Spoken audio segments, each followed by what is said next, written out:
Mr. Speaker, after having insulted Great Britain for our response to not joining his war and then claiming that he did not need British help after, and I quote, having already won the war, President Donald Trump has now sent an SOS to the world, including to the UK and other NATO allies, to help him protect the Strait of Hormuz.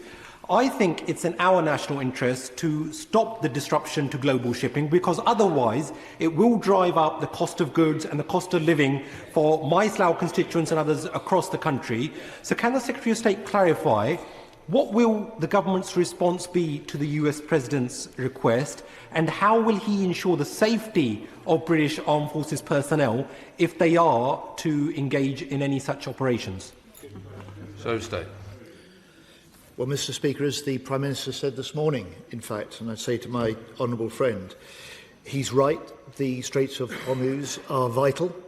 They're vital to the international economy and to security. We are in continued conversations with European allies and with the US. These questions are complex. Any plans must be multilateral, with as many nations taking part as possible. And without going into detailed operational options or discussions, I have already said that we have pre-positioned in the region autonomous mine hunting capabilities. We have counter-drone systems in action in the region, pulling down drones. And looking ahead, alongside industry, we're also looking now at additional innovative options, including interceptor drones for the Middle East. British personnel in Cyprus, Bahrain, Iraq and across the Middle East have been attacked by Iran and its proxies. In such circumstances, we must act quickly to protect our people and interests. Now, having served on Royal Naval vessels, I know it takes time to ready a ship, yet nearly 2 weeks passed before the government sent a single destroyer, HMS Dragon, to help defend our forces in Cyprus. Why was that decision not taken sooner? And given the Royal Navy advised deploying assets earlier, which minister took the decision not to act on that point? So stay. Mr. Speaker, I put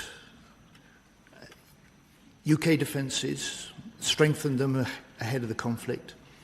Once it became clear the scale and nature of the indiscriminate and widespread Iranian response, the circumstances were changing.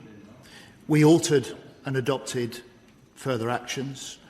The deployment of HMS Dragon was a part of that, and I took the decision to give that go-ahead on the same day that the Chief of the Defence Staff offered that to ministers as an option. Jelajahi cara baru mendapatkan informasi. Download MetroTV Extend sekarang.